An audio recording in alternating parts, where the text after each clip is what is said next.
आम्ही आता 7व्या धड्याकडे वळत आहोत आणि आमच्या 7व्या धड्याचं शीर्षक आहे गुलामी. तुमच्याकडे बुक्स आहेत का नाही? आहेत ना? ठीक आहे. मग ते रेफर करणं गरजेचं आहे, ते वाचणं गरजेचं आहे. बरं, आता मागील झालेल्या गोष्टी मी पुन्हा रिपीट करणार नाही, कारण मग आपला पुढचा धडा अर्धवट राहून जातो. रोमकारास पत्र याचा अध्याय 7. हा, आता धड्याकडे जाण्या अगोदर 7वा अध्याय आम्ही काय करणार आहेत आता वाचणार आहे. तुम्ही जर वाचून आले असते तर मग आपण पुढे गेलो असतो, परंतु हरकत नाही. 7वा अध्याय मी विनंती करतो कोणीतरी बंधूंनी मोठ्या आवाजामध्ये 7वा अध्याय वाचावा. धन्यवाद. परमेश्वर वाचलेलं वचन आशीर्वादाचं करो अशी देवाजवळ मनापासून विनंती करत आहे. हे जे पुस्तक आहे रोमकारास पत्र, या पुस्तकामध्ये अनेक प्रश्न विचारलेले आहेत. ठीक आहे. तर या आतापर्यंतच्या आपल्या अभ्यासामध्ये आम्ही 7 प्रश्न पूर्ण केलेले आहेत. 7वा प्रश्न हा आहे सुवार्तेमधील साधेपणा, विश्वासाद्वारे तारण. हा तो साधेपणा आहे. सुवार्तामधला साधेपणा हा आहे की आम्ही आमच्या विश्वासाच्या द्वारे काय झाले, तारण झाले. पापमय जीवन जगण्यास प्रोत्साहन देते काय, असा तो 7वा प्रश्न होता. ठीक. आणि ज्यावेळेस आम्ही आता पुढच्या धड्याकडे वळलो आहोत, 7व्या धड्याकडे, त्याचं शीर्षक आहे गुलामी. आणि पावलाने अगोदरच स्पष्ट करून सांगितलं की नियमशास्त्राच्या पालनाच्या द्वारे कोणी व्यक्ती नीतिमान ठरत नाही. त्याचं कारण हे आहे की नियमशास्त्र जे ते एका डायग्नोस्टिक सेंटर प्रमाणे, डायग्नोस्टिक सेंटर, मुंबईत भरपूर डायग्नोस्टिक सेंटर आहे. ठीक आहे. मराठीमध्ये रोग निदान केंद्र.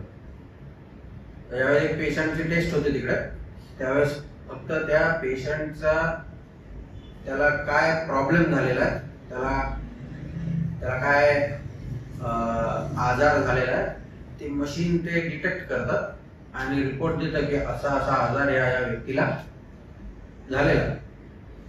तर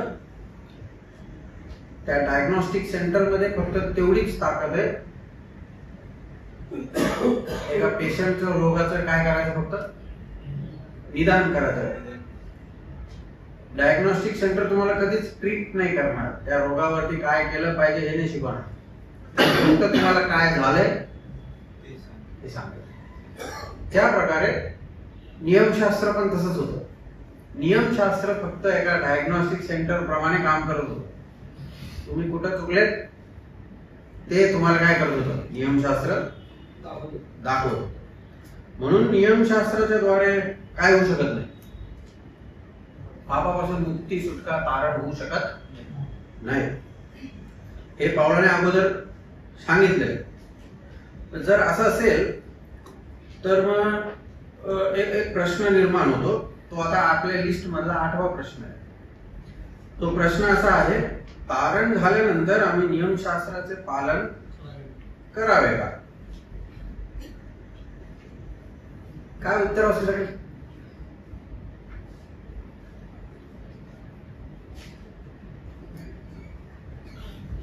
हो की नाही? होय.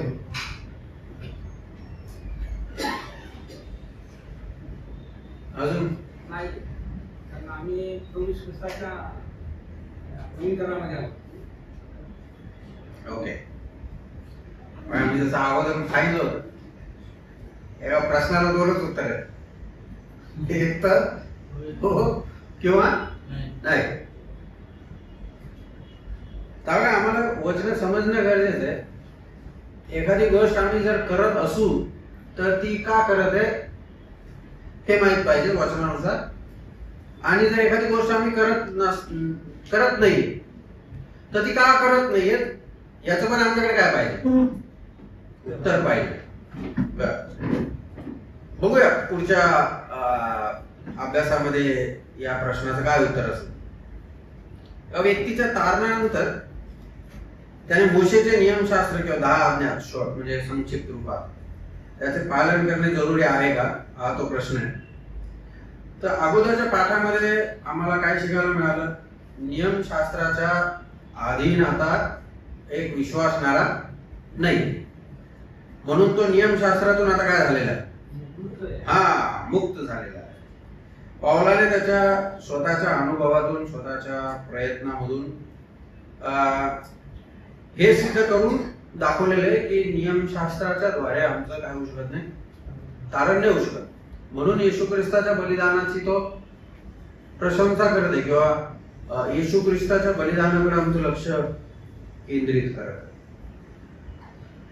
नियमशास्त्रापासून आम्हाला मुक्ती प्राप्त झाली हे 7वा अध्याय 1ल्या वचनापासून 6व्या वचनापर्यंत आम्हाला पाहायला वाचायला मिळतं. नियमशास्त्रापासून आमची काय झालेली आहे, सुटका किंवा मुक्ती झालेली आहे. तेच आम्ही आता वचनामध्ये वाचलं. या वचनात पाऊल एक नियम सांगत आहे. व्यक्ती मरण पावल्यावर तिच्यावर नियमशास्त्राचा अधिकार राहत नाही. हे सत्य समजविण्याकरिता पाऊल विवाहाचे उदाहरण देतो. विवाहाचं उदाहरण आम्ही वाचलं. एक स्त्री किंवा पुरुष ज्यावेळेस विवाहाच्या बंधनामध्ये असतात त्यावेळेस ते तोपर्यंत त्या बंधनामध्ये आहेत जोपर्यंत ते दोघं पण काय आहेत, जिवंत. त्यामधला एक जरी मरण पावला तर तो त्या बंधनातून काय होतो, मुक्त होतो. ते उदाहरण पाऊल या ठिकाणी घेऊन सांगत आहे. विवाहात पती पत्नी जोपर्यंत जिवंत आहेत तोपर्यंत नियमाने एकमेकांशी बांधलेले असतात. पण जेव्हा त्यापैकी एक मरण पावतो तेव्हा विवाह बंधनाचा अधिकार संपुष्टात येतो आणि जिवंत असलेली स्त्री ही पुन्हा विवाह करण्यास काय असते, मुक्त असते. ठीक आहे. आता या ठिकाणी त्याने जाणून बुजून स्त्रीचा उल्लेख केलेला आहे. त्याचं कारण पुढच्या वचनामध्ये आम्हाला पाहावयास मिळेल. त्याचं कारण काय कोण सांगू शकेल का? स्त्री इथं लिहिले, स्त्री जर जिवंत असली आणि पुरुष काय झाला, मरण पावला, तर ती स्त्री काय होईल, त्या बंधनातून मुक्त होईल आणि आता ती काय करू शकते, पुन्हा विवाह करू शकते. स्त्रीचा उल्लेख का करते पाऊल? हा, ऍक्च्युली आता नियमशास्त्रासाठी हे जे यहुदी लोक, आता पाऊल सुरुवातीला यहुदी लोकांसोबत काय करत आहे, वार्तालाप करत आहे. तर हे यहुदी लोक अगोदर नियमशास्त्राला काय झालेले होते, बांधले गेलेले होते. परंतु तिथे आपण वाचायला मिळतं ज्यावेळेस नियमशास्त्र मरण पावलं तेव्हा हे लोक आता काय झाले, मुक्त झाले आणि आता त्यांचा संबंध कोणाबरोबर येणार आहे, प्रभू येशू ख्रिस्ताबरोबर त्यांचा संबंध येत असल्यामुळे त्यांनी या ठिकाणी एका स्त्रीचा उदाहरण घेऊन आम्हाला शिकवण्याचा प्रयत्न करतो. विश्वासणारे हे ख्रिस्ताच्या शरीराशी जडले गेले आहेत आणि नियमशास्त्राच्या अधीन आता ते नाहीये. सरळ सरळ अर्थ हा आहे की एक विश्वासणारा आता नियमशास्त्राचं जे काही नियमशास्त्रामध्ये दिलेलं आहे त्याच्या अधीन आता तो नाहीये. आम्हाला त्याच्यापासून काय मिळालेली आहे, सुटका मिळालेली नियमशास्त्रापासून. परंतु एक महत्वाची गोष्ट आम्हाला या ठिकाणी समजून घेणं गरजेचं आहे. अनेक लोकांना हे कन्फ्युजन आहे अजूनपर्यंत की नियमशास्त्रामध्ये असे काही नियम आहेत जे आजच्या युगामध्ये किंवा नवीन करारामध्ये म्हणाल मी आम्ही पाळतो, परंतु असे काही नियम आहेत जे आम्ही असं का बरं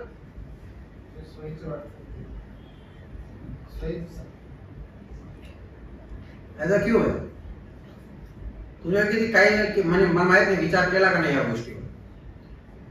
जर आम्ही आता नवीन करारामध्ये, तर जुना करार आमच्यासाठी काय झालाय, बंद, म्हणजे ते नियम बंद झाले. पण तरी पण आम्ही जुन्या करारातले काही नियम पाळतो आणि काही नियम काय करत नाही, पाळत नाही. असं कोणतं एक उदाहरण द्या मला की जे जुन्या करारामध्ये आज्ञा दिलेल्या आहेत पण त्या आम्ही आता काय करत नाही, आम्हाला लागू होत नाही. कोणती आहे ती आज्ञा? Very good. शब्दात दिवस पवित्र पाळ ही नियमशास्त्राची आज्ञा आहे. परंतु आता तारण झालेल्या व्यक्तीला आता ती आज्ञा पालन करायची काही नाही, गरज नाही. असे पण काही आज्ञा आहेत की ते पण नियमशास्त्रामध्ये दिलेले आहेत, पण त्या आम्ही नवीन करारामध्ये काय करतो. एखादं उदाहरण नाही मला त्याच्यात.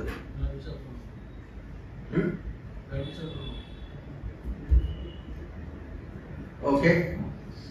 माझी खेळी तुला अन्न देऊ नसावे. हा, माझ्या खेळी तुला अन्न देऊ नसावे.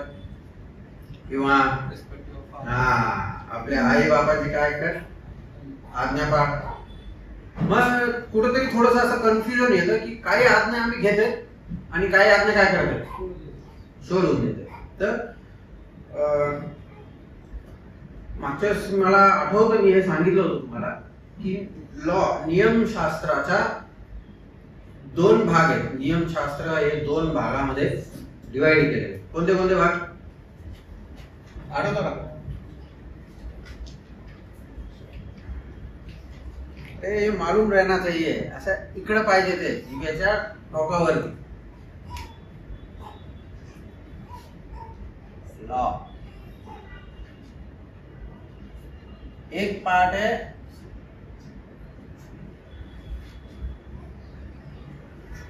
स्टैंडर्ड, दूसरा पार्ट है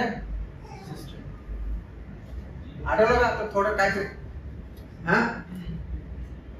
हा माझा सिस्टम मध्ये याचा डिफरन्शिएशन समजून घ्या. स्टँडर्ड मध्ये ज्या काही गोष्टी पडतील त्या सगळ्या देवाचे गुणधर्म आहेत सगळे. म्हणून आम्हाला देवाचे गुणधर्म माहित असणं गरजेचं. सांगा बरं 2-4 गुणधर्म देवाचे. हा, दयाळू आहे. काय देव अनुताप पावणार आहे म्हणजे कसं? झालेल्या चुकाबद्दल क्षमा करतो. ओके, म्हणजे क्षमेचा गुण आहे त्याच्यामध्ये. ओके, अजून न्यायी देव. हा, न्यायी देव. तो प्रेम प्रीती करणार आहे. अजून हा, तो सर्वसमर्थ आहे, सर्वज्ञानी आहे, अनवळग आहे. किरणने सांगितलं अजून. हा, देव काय त्याचा गुणधर्म आहे. पावित्र्य हा त्याचं काय गुणधर्म. तर हे जे सगळे बघा, जुन्या करारामध्ये देव जेवढा पवित्र होता, नवीन करारामध्ये पण मग ही गोष्ट कुठं पडेल? दर्जा आहे तो देवाचा, तो बदलत नाही. हे सगळे गुणधर्म इथे येते. ठीक आहे. इकडे काय येईल मग आता? हा, जे सण दिलेले आहेत, जे अर्पण दिलेले आहेत, ते सगळे कुठे पडतील आता? हा, इथं येते. नाही तर आम्ही अर्पण करू काय झालो असतो?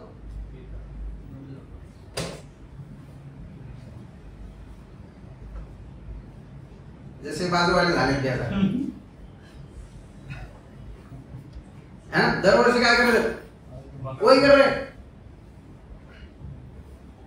बघा, प्रभूने आम्हाला जे बायबल मध्ये जे सांगितलंय की येशू ख्रिस्त हा नियमशास्त्राचा काय समाप्ती आहे, याचा अर्थ हा नाही.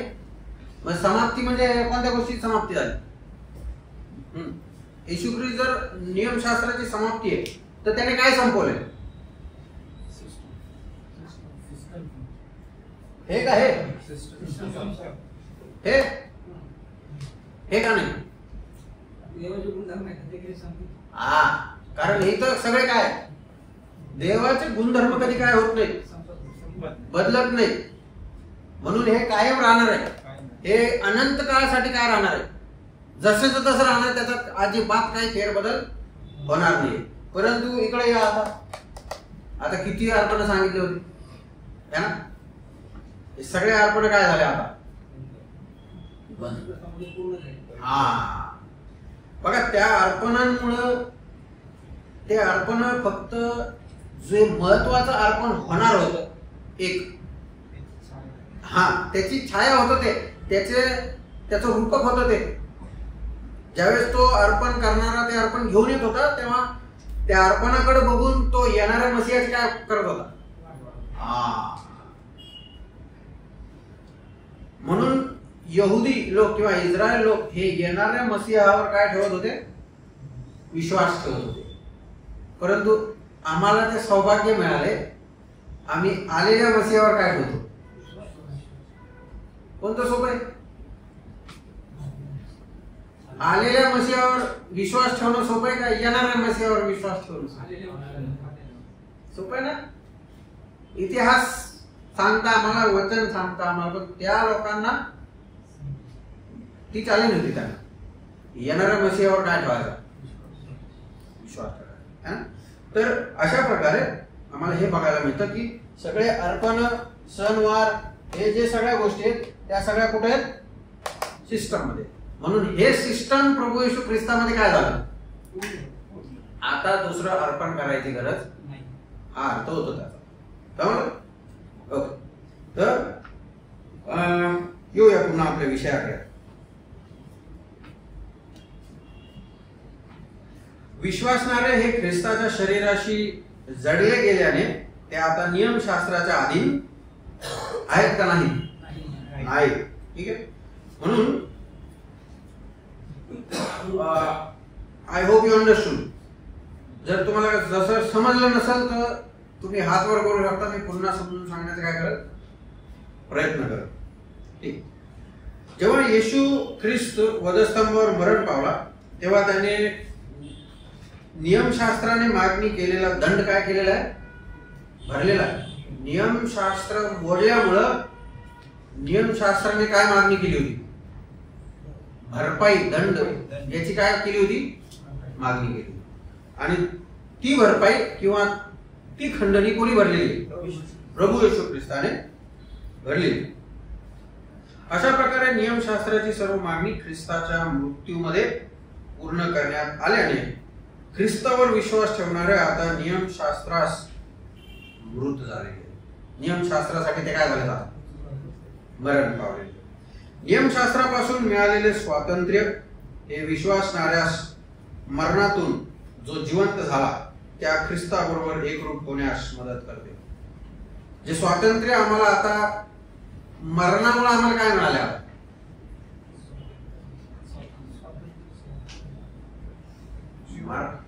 मरणामुळे कसं काय मिळालं स्वातंत्र्य,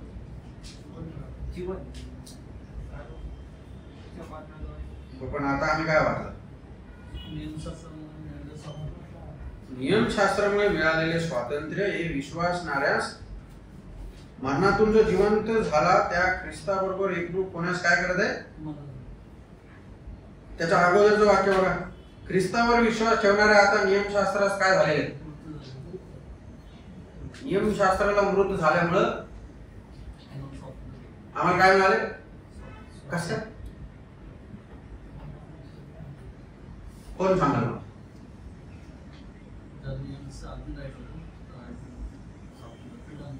कसं. आता इथं कोण मरण पावले, नियमशास्त्र का आपण,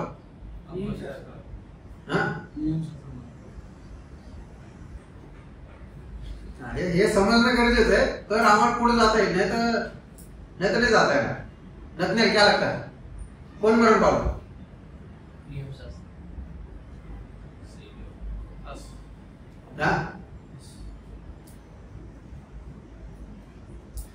नोट्स आहे तुमच्याकडे, हा 1 ते 6 वचन वाचा. बंधुजन हो, नियमशास्त्राची माहिती असलेल्या लोकांबरोबर 4 वाचा म्हणजे वेळ वाचला. त्याप्रमाणे माझ्या बंधुजन हो, तुम्ही ही ख्रिस्ताच्या शरीराद्वारे नियमशास्त्रा संबंधाने मृत झाला. कोण मृत झाला? इंग्लिश वर्जन है आपके pass?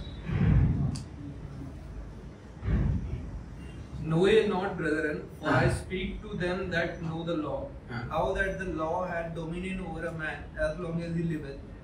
For the woman which hath an husband is bound by the law to her husband, so long as he liveth. But if the husband be dead, she is loose from the law of her husband. So then, if while her husband liveth, she be married to another, she shall be called an adulteress. But if her husband be dead, she is free from that law, so that she is no adulteress, though she be married to another man. Wherefore, my brethren, ye also are become dead to the law by the body of Christ. E also म्हणजे कोणाच्या बाबतीत लिहिले ते? हा, बंधुजनो, आम्ही काय झालेलो आहेत आता? मग माझा प्रश्न आहे, अगर मैक्स मर गया तो स्वतंत्र कैसे क्या? स्वातंत्र्य कसं करणार? बोलो बोलो अभिषेक.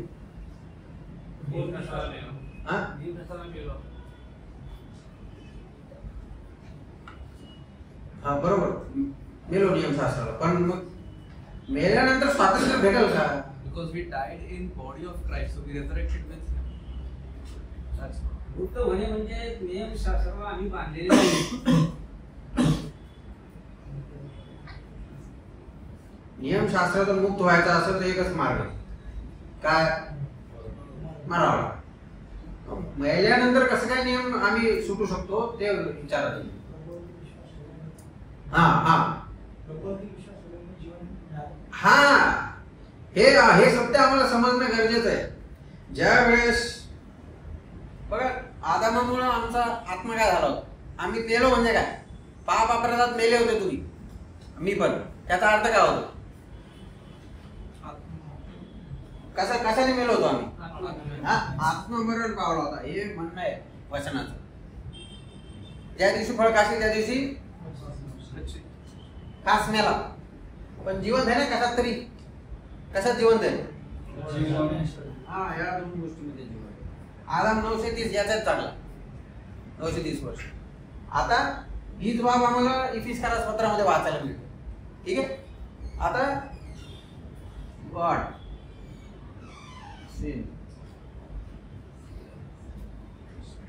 आत्म्याने आम्ही काय झालो? देवापुढे अगोदर कसं होतो? मेलेलो होतो, पण त्याच वेळेस जिवंत पण होतो. कोणाकरिता? हा, मग इफिसकारास पत्र सांगतं तुम्ही अगोदर असे होते, पण आता काय झाले? आता जीवन झाले. कोणाकरिता? देवाकरिता जीवन झालं. इकडं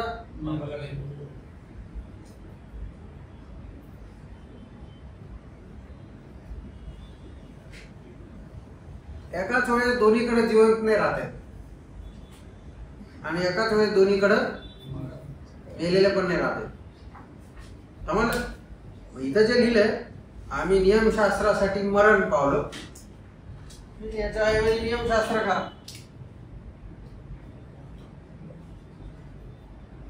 नियमशास्त्रासाठी काय झालं? मरण पावलो, पण आता काय झालं? देवासाठी जीवन झालं. कसं काय झालं? मध्ये एक प्रक्रिया झालेली, काय ती? येशू ख्रिस्ताच्या अर्पणावर जो कोणी काय ठेवतो? विश्वास ठेवतो, त्याच्यामुळे ही प्रक्रिया त्याच्या जीवनामध्ये घडते. ज्याने अजूनपर्यंत येशू ख्रिस्तावर विश्वास ठेवलेला नाहीये, तो अजूनपर्यंत काय? मरणामध्ये. ठीक आहे. तर अशा प्रकारे मृत्यूमुळं आम्हाला आता नियमशास्त्रापासून काय मिळाली? मुक्ती, सुटका मिळाली. ठीक आहे. म्हणून अगोदर नियमशास्त्र जे आमच्यावरती किंवा मानवावरती अधिकार गाजवत होतं, तो अधिकार आता नाही राहिला. त्याचं कारण काय?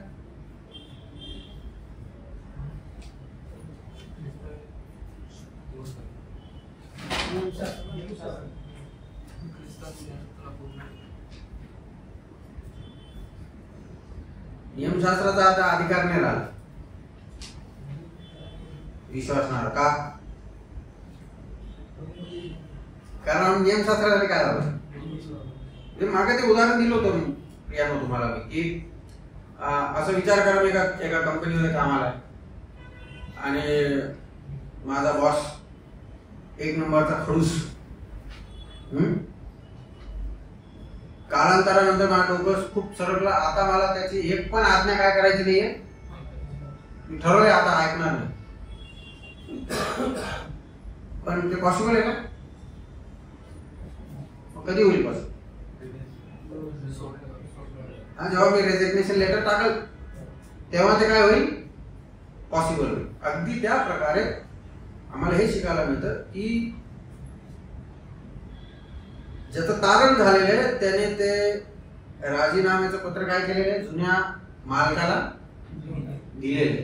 ते राजीनामा टाकल्यामुळे आता त्याचं काही नाही संबंध. ठीक आहे, तर त्या प्रकारे जोपर्यंत मी मरत नाही, आता का मेलेला दास आहे, आता त्या मालकाला तो आलाय त्याच्याकडे, त्याला उठव दे, उठ हे काम कर आता, तर खूप झोप घेतली तो आता. पण तो काय झालेला आहे, मेलेला. त्याने किती पण काठी मारली त्याला तरी तो काय होणार नाही आला. त्या प्रकारे तारण पावलेला व्यक्ती आता पापाला किंवा नियमशास्त्राला काय झालेला, मेलेला आहे. म्हणून त्याचा अधिकार आता त्याने किती पण गाजवला तरी काय होणार नाही, चालवणार नाही त्याचा. ठीक आहे, परंतु जुना मालक एवढ्या आसानीने नाही सोडत. कुठेतरी आम्हाला मार्केटमध्ये, रस्त्यावरती, शेजार बाजारामध्ये, लग्न कार्यामध्ये काय होतो, भेटतो. पण जर आम्हाला हे माहित असेल की मी काय टाकलेलं आहे, राजीनामा टाकला, हे जर मला माहित असेल तर मी त्याच्या आज्ञा काय करणार नाही, पाळणार नाही. पण मी जर विसरून गेलो तो म्हणजे काय उचलून घरी नाही बस. खरं आम्ही काय झालो, अनेक वेळा पापाच्या संदर्भात पण आमची हीच गोष्ट होते. अनेक वेळा आम्ही विसरलेलो आहेत की पापाचा आमचा काय नाही. इथं नियमशास्त्राचा उल्लेख केलाय, परंतु मी पापाच्या बाबतीत बोलत आहे. पापाचा आणि आमचा आता काय राहिलेला नाही, संबंध राहिलेला नसल्यामुळं, म्हणून योहानाच्या शुभ पुस्तकामध्ये म्हणजे पत्रामध्ये आम्हाला वाचायला मिळतं, जो देवापासून जन्मलेला आहे तो काय करत, पाप करत नाही पहिले, त्याच्याकडून पाप करवत नाही, ही पण सत्य बाब त्या ठिकाणी लिहिलेली. म्हणून हे सत्य आम्हाला समजणं गरजेचं आहे. ज्यावेळेस आम्ही येशू ख्रिस्तावर विश्वास ठेवतो तेव्हा नियमशास्त्रापासून आम्हाला काय मिळते, मुक्ती मिळते. तर हा प्रॉब्लेम त्या पहिल्या शतकाच्या मंडळीमध्ये, जी पहिली मंडळी स्थापन झाली यरूशलेमची मंडळी, त्या मंडळीमध्ये हा प्रॉब्लेम होता. कारण सुरुवातीला 3 गट शिकवले होते ना मी तुम्हाला, 3 गट आठवते. 3 गट कोणते? जग, मंडळी, इस्रायल लोक. इस्रायल लोकातून त्या पहिल्या मंडळीमध्ये काय आत्मे होते, तारण पावलेले लोक. त्यानंतर ती सुवार्ता कुठे पसरली, जगात, परराष्ट्रात पसरली. काही जणांनी विश्वास ठेवला, ते पण कुठे जोडले गेले, मंडळीमध्ये जोडले गेले. म्हणजे त्यांचं कनेक्शन आता अगोदरच्या गटाशी राहिलं की नाही राहिलं,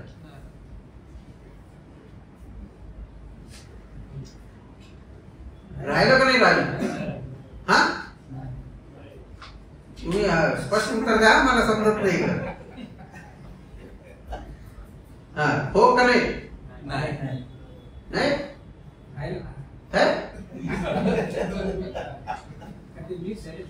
मी दोन्ही करून विचाराल ना, मला पाहिजे तुम्हाला समजले का नाही समजले.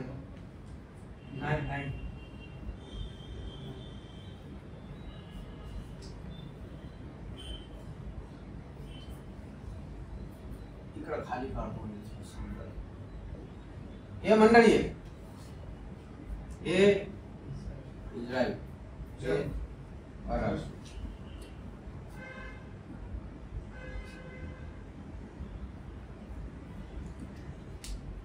या गटात जर यायचं असेल तर काय करावं लागेल,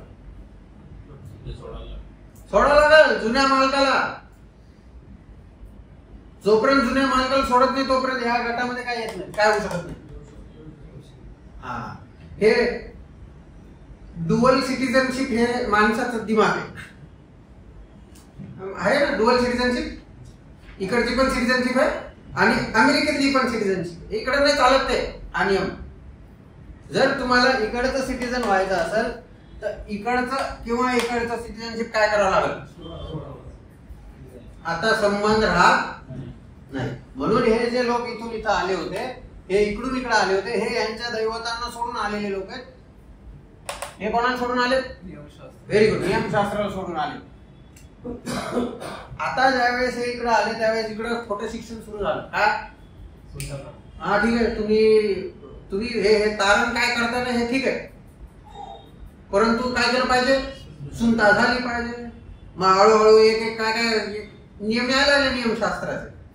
म्हणून मग पावलाने हे सगळं पत्र मंडळीकरिता व्यवस्थित रीतीने लिहून पाठवले की हे सगळं करण्याचे. आता अगोदर तेच करत होते ना, पण येशू ख्रिस्तावर विश्वास ठेवल्यामुळं त्या सगळ्या नियमापासून आम्हाला काय मिळाले, मुक्ती मिळाली.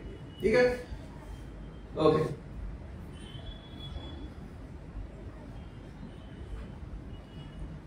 जेव्हा नियमशास्त्र एखाद्या गोष्टीची मनाई करते तेव्हा मानवी हृदयाचा कल तीच गोष्ट करण्याकरिता काय असते, ते पहिल्यापासून आहे. पापाचा खूप भयंकर परिणाम आहे.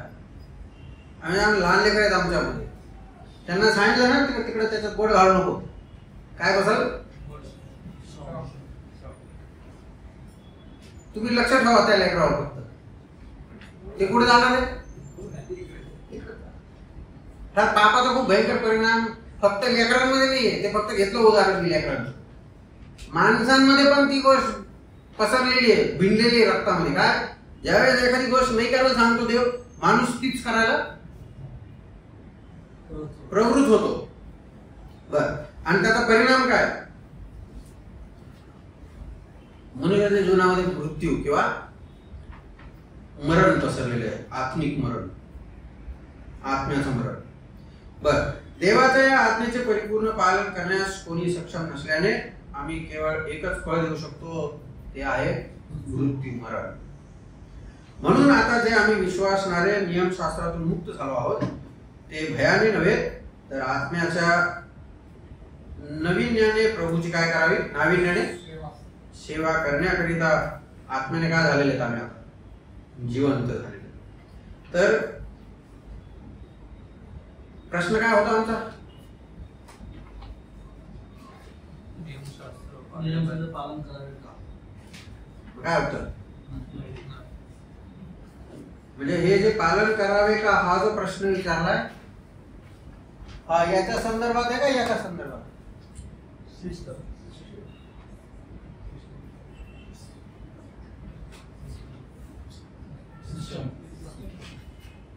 काय, हा याच्या संदर्भात.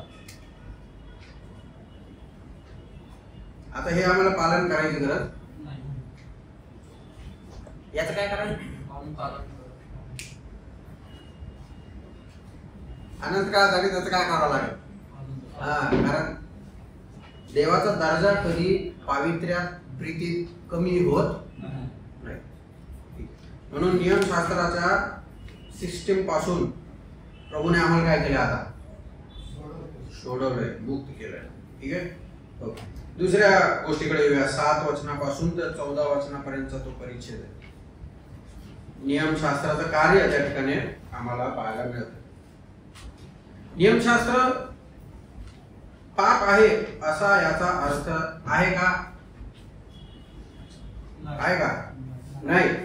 प्रेषित यावर जोर देताना दिसतो, पण खरे म्हणजे त्याचा अर्थ तसा नाही. त्याची पवित्रता मानवी पापाची भयानकता काय करते, दर्शवत आहे. बघा तिथं उदाहरण पण दिले पावलाने. लोभ धरू नको असं जर नियमशास्त्रात सांगितलंच नसतं तर पावलाने लोभाचं ज्ञान, म्हणजे लोभाच्या बाबतीत त्याला ज्ञान झालंच नसतं. तर कसं ज्ञान झालं पावलाला लोभाच्या बाबतीत, ज्यावेळेस नियमशास्त्रात लिहिण्यात आलं काय धरू नको, लोभ. पण आपल्या पापमय भ्रष्ट स्वभावाने संधी साधून सर्व प्रकारच्या वासना आम्हामध्ये निर्माण केल्या, त्यामुळे ज्याची मनाई केली आहे ते करण्यास आम्ही आता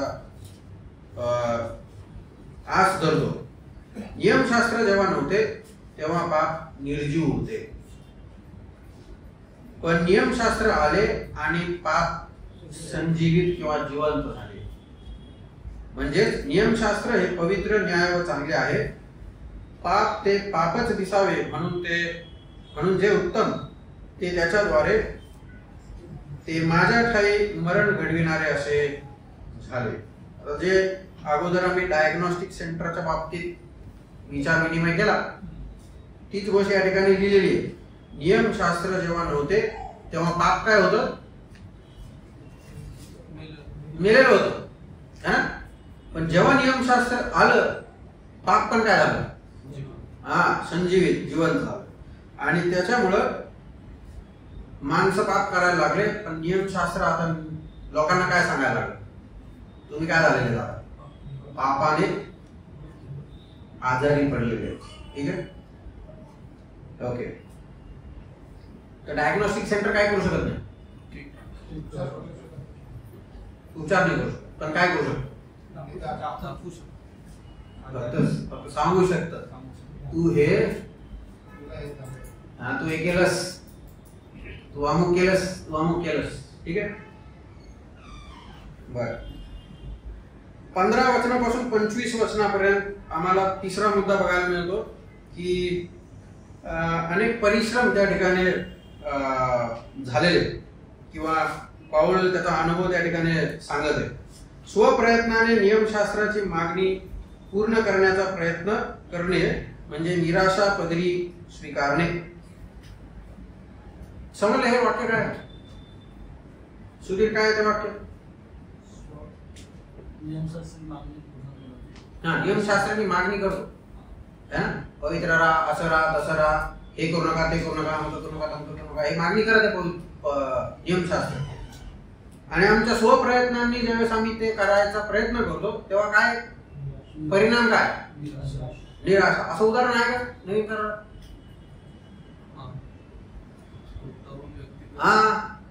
एक तरुण आला येशू ख्रिस्ताकडे, तो काय म्हणला? मला सार्वकालिक जीवन प्राप्त व्हावं म्हणून मी काय करू? येशू ख्रिस्त म्हणला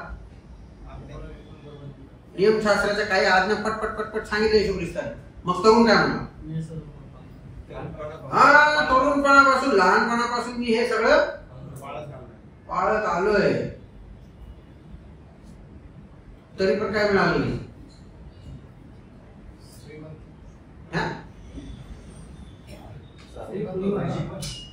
अहो, तो श्रीमंत आहे, तो श्रीमंत आहे. आता येशू ख्रिस्ताकडे आलाय आणि विचारत आहे सार्वकालिक जीवन प्राप्त व्हावं म्हणून मी काय केलं पाहिजे? ती गोष्ट वेगळी आहे. सार्वकालिक जीवनालाच प्रश्न विचारत आहे तो. सार्वकालिक जीवन प्राप्त व्हावं म्हणून मी काय करू? तो आपल्या अभ्यासाचा विषय नाही आहे. परंतु येशू ख्रिस्ताने जेव्हा सांगितलं नियम पाळ, मग तो काय म्हणत आहे? मग हे लहानपणापासून करत आहे तरी पण सार्वकालिक जीवन काय झालं नाही, म्हणजे निराशा आहे ना. तीच गोष्ट पाऊल या ठिकाणी लिहून सांगत आहे. आपल्या स्वप्रयत्नांनी जर आम्ही नियमशास्त्राच्या मागण्या काय केल्या पूर्ण करायचा प्रयत्न केला तर शेवटी निष्कर्ष काय? निराशा, त्याच्याशिवाय दुसरं काही नाही. ठीक आहे. मग पाऊल 15 वचनापासून 24 वचनापर्यंत स्वतःचा अनुभव त्या ठिकाणी लोकांना सांगत. त्याला माहित आहे की त्याला काय केले पाहिजे, पण तो ते करू शकत नाही. तो किती वेगवेगळ्या पद्धतीने सांगून पटवायचा प्रयत्न करत आहे की जे चांगलं आहे ते मला समजतं पण ते मी करत नाही, आणि जे वाईट आहे जे मी नाही करायला हवं ते पण मला माहित आहे पण तेच मी करतो. शेवटी तो स्वतःलाच प्रश्न विचारतो, किती मी कष्टी माणूस, मला या मरणाधीन असलेल्या देहापासून कोण सोडवेल? ठीक आहे. मरणाधीन असलेला काय वापरला त्यांनी? कोणता शब्द वापरला? मरणाधीन असलेला देह. ठीक आहे. देह शब्द का वापरला?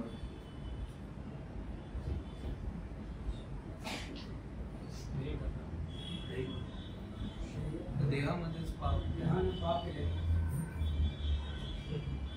आत्म्याचं का? Spirit is willing, but the flesh is. और ट्राई करो. अच्छा ट्राई किया लेकिन टारगेट को हिट नहीं हुआ. देह म्हणणार. हाँ? देह आत्म्याला म्हणणार. माझा प्रश्न समजला का ते सांगा तुम्ही. नाही समजलं. हाँ, ऐसा पूछने का भी क्या बात कर रहे हैं ना, समझ में नहीं आ रहा है.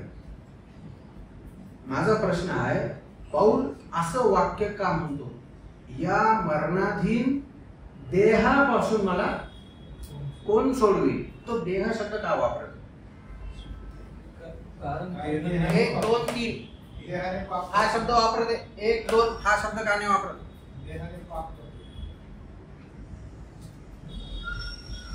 बरं. असमर्थ आहे. हा नियमशास्त्र असमर्थ आहे. बरं, ठीक आहे. पाऊल देहाचा शब्द वापरतोय, त्याच्या आत्म्याचं काय झालं ते सांगा. कधी म्हणत आहे पाऊल? हे तारणाच्या अगोदर का नंतर? हा, नंतर म्हणत आहे ना, मला मरणाधीन देहापासून कोण सोडवी. तारणाच्या नंतरचं वाक्य आहे.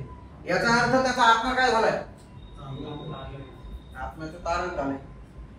हे सत्य आम्ही पहिल्या क्लासला शिकलो होतो. फर्स्ट क्लासला एकदम इंट्रोडक्शनचा जो क्लास होता त्या क्लासमध्ये आम्ही हे सत्य शिकलो होतो. 3 पदरी तारण शिकलो होतो का? कोणतं? झालेलं कारण रोजचं कारण होणार कारण. Very good. झालेलं कोणतं आहे? From bondage. झालेलं कोणतं आहे? आत्म्याचं झालंय. रोजचं कोणतं आहे? जीवाचं. आणि होणारं कोणतं आहे? याच्या बाबतीत तो म्हणत आहे Presence of. कधी होईल?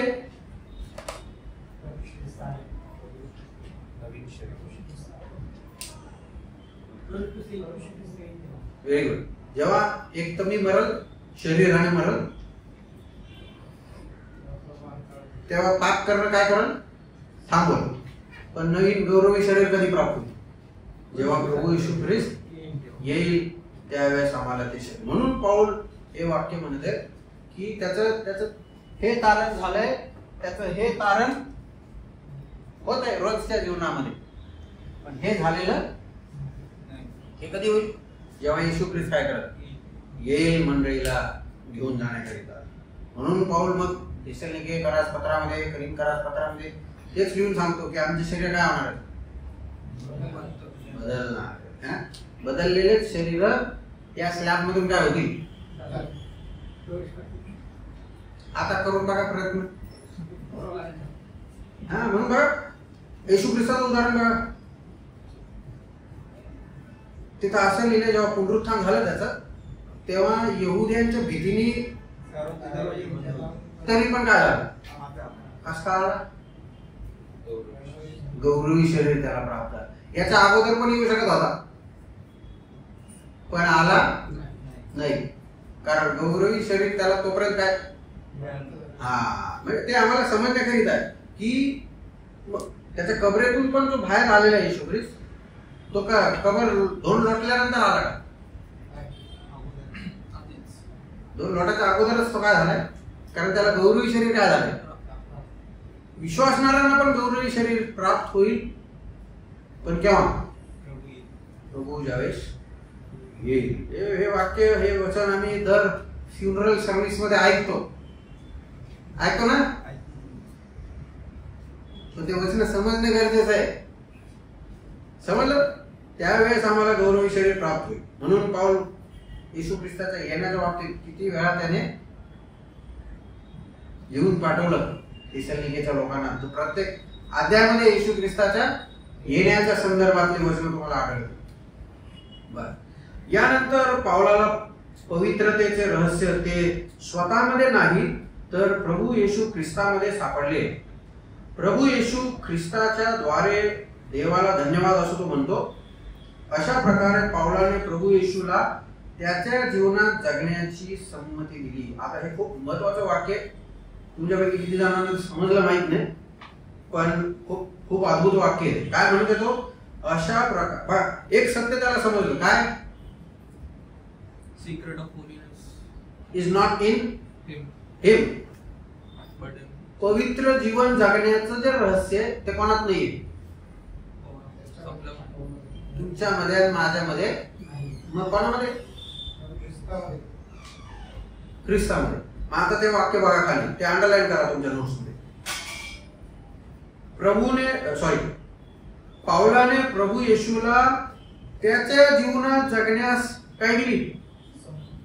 संमती.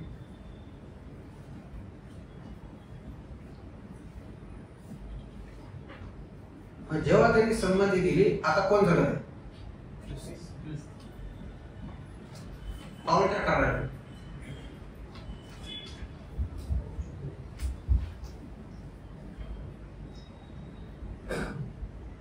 हे सत्य खूप महत्वाचं आहे. It is one thing to live for Christ, but it is quite another thing for Christ to live in me. समजलंय वाक्य? ती एक बाब आहे की आम्ही आमच्या प्रार्थनेमध्ये पण अनेक वेळा म्हणतो, काय प्रभू तुझ्यासाठी जगण्यास मला काय कर, मदत कर. हा, पण पाऊल आम्हाला काय शिकवते?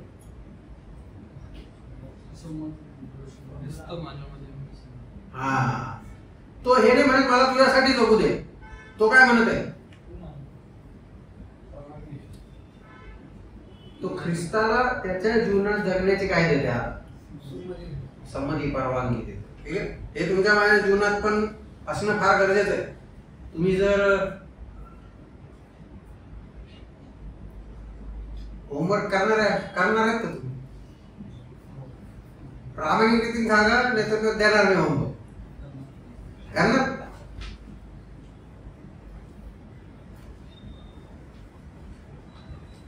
होमवर्क करणार आहेत ना, होमवर्क द्यायला जरा आनंद पण वाटतो टीचरला. तर तुम्ही कराल होमवर्क अशी मी आशा बाळगतो. प्लीज कृपा करून घरी गेल्यानंतर इफिसियन्स पत्र पहिला अध्यायापासून 6 अध्यायापर्यंत काय करा, वाचा. आणि त्याच्यामध्ये होमवर्क किंवा उजळणी अशी करा की पहिले जे 3 अध्याय हे खूप सुंदर सत्य पाऊल इफिसच्या लोकांना शिकवतो. इन क्राइस्ट असा शब्द तुम्हाला वाचायला मिळेल प्रत्येक वेळेस, खूप वेळेस वाचायला मिळेल. ख्रिस्तामध्ये, प्रभूमध्ये, त्याच्या ठाई असे शब्द तुम्हाला वाचायला मिळेल. ठीक आहे, इन क्राइस्ट. पण इकडे काय वाचायला मिळेल?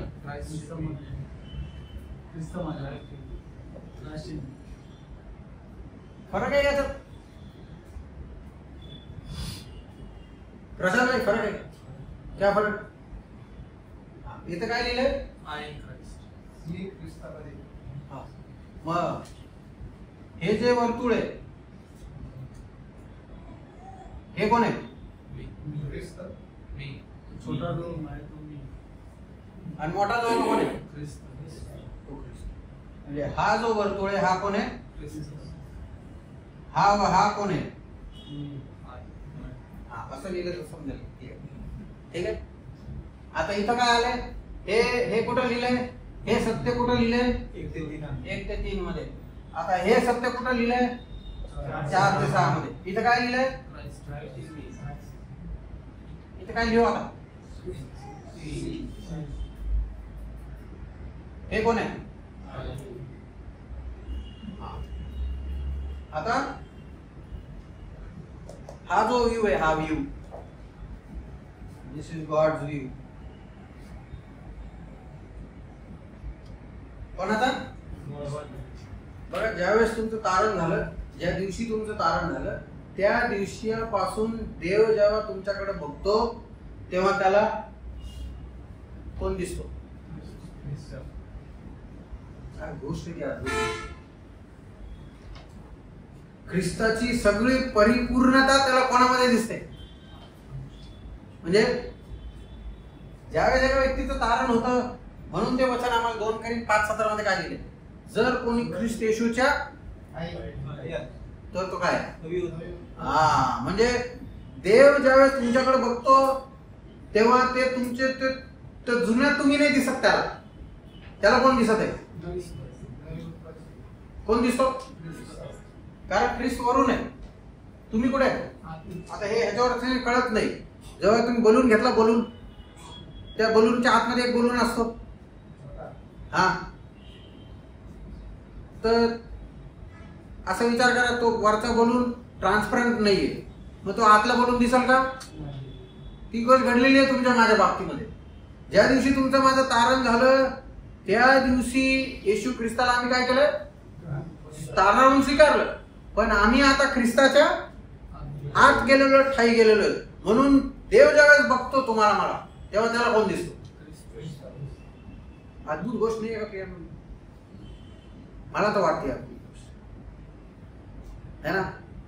माझ्याकडे बघा किती कमजोर, किती पापाकडं झुकलेला,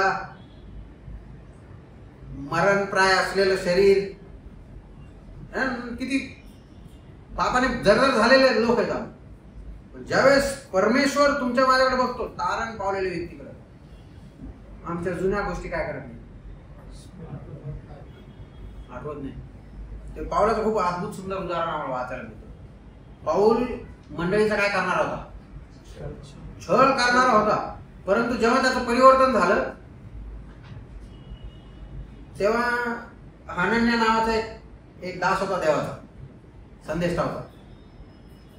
ज्यावेळेस परमेश्वराचा त्याचा वार्तालाप होते, तुला माहिती आहे हनन्या काय म्हटलं पावलाच्या बाबतीत, अरे बा देवा तो छळ करणार आहे, त्याच्याकडे लेटर आहे, त्याच्याकडे हे आहे, त्याच्याकडे ते, तुला माहित नाही का त्यांनी काय काय केलंय. पण पावलाचं काय झालं होतं आता, अनेक वेळा अशी बाब आमच्या जीवनात पण होते. तारण पावलेल्या लोकांच्या जीवनात आम्हाला त्यांच्या काय दिसतात, पण प्रभू काय म्हटलं त्याला, तो काय करत आहे माहिती आहे आता, प्रार्थना करत आहे. बघा तारण पावलेल्या लोकांच्या जीवनात आता ख्रिस्ताचे गुण देव काय करत आहे, त्याला ते दिसतात, अद्भुत व्हावे म्हणून सगळीकडून ख्रिस्त दिसत आहे. देवाचा तो व्ह्यू आहे. आता ह्या इकडे काय, मी कुठे आहे, बाहेर आहे का आत आहे, आत कोण आहे. आता हा कोणाचा व्ह्यू आहे, हा मॅम.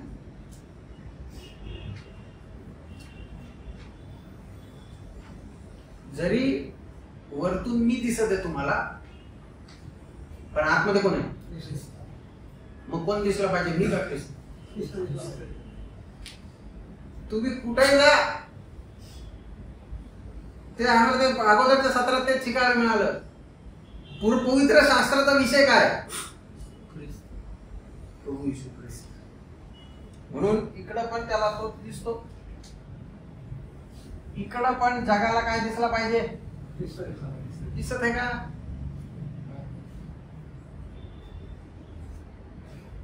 माझ्या कुटुंबातल्या लोकांना ख्रिस्त दिसतो का, माझ्या बोलण्यात, माझ्या व्यवहारात, माझ्या कृतींमध्ये, माझ्या वाच्यामध्ये, माझ्या विचारांमध्ये, माझ्या शेजारच्या लोकांना समजलंय का की माझ्यात आता काय दिसतंय.